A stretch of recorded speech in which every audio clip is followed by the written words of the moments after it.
Sir एक second sir एक second sir अंदर क्या हुआ करिए कुछ भी नहीं फिर भी आप लोगों को समय में आराम किया है। थैंक यू सर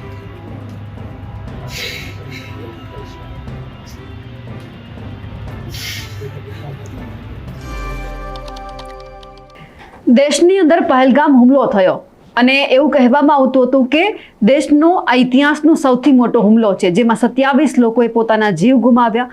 ગુજરાતીઓ પણ આમાં સામેલ હતા।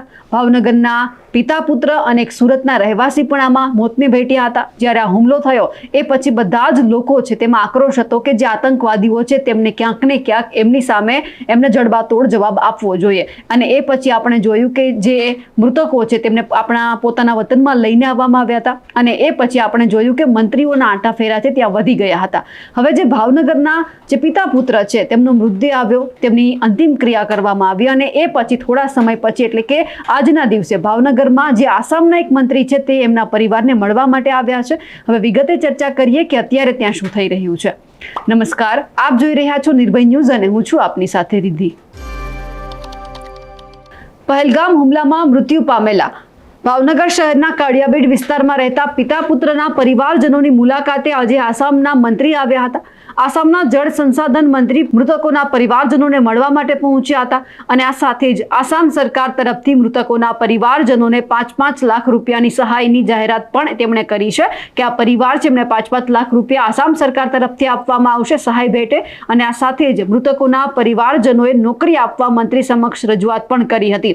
આસામના જળ સંસાધન મંત્રી જ્યારે એમના પરિવારને મળવા માટે આવ્યા ત્યારે શહેર અને જિલ્લા ભાજપ પ્રમુખ, મેયર અને સ્ટેન્ડિંગ કમિટી ચેરમેન સહિતના લોકો પણ તેમની સાથે હતા।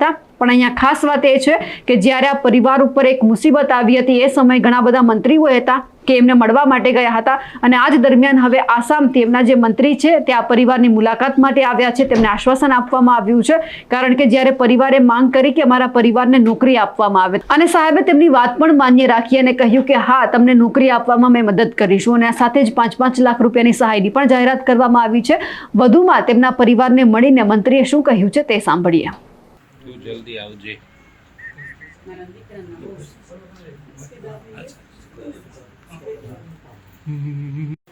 પરિવારે 5-5 લાખ રૂપિયા જાહેર એમને ચેક દેવા માટે ખાસ આશ્રમ લઈને सर एक सेकंड सर एक सेकंड अंदर क्या हुआ दुख का करिए लेकिन कुछ भी नहीं है फिर भी आप लोगों को दुख का समय में आराम होने के लिए आया। थैंक यू सर थैंक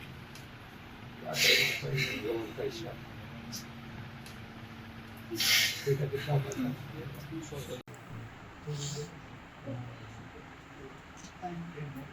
पानी आपो हाँ बेद में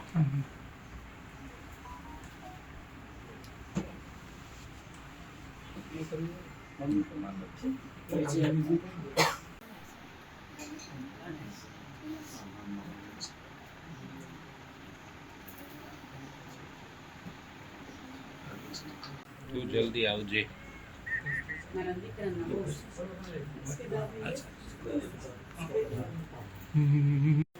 પરિવારે 5-5 લાખ રૂપિયા જાહેર એમને ચેક દેવા માટે ખાસ આશ્રમ લઈને सर एक सेकंड सर एक सेकंड अंदर क्या हुआ दुख का करिए लेकिन कुछ भी नहीं है फिर भी आप लोगों को दुख का समय में आराम होने के लिए आया। थैंक यू सर थैंक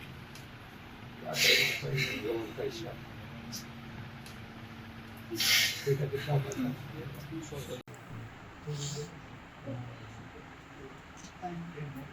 पानी आपो हाँ बेद में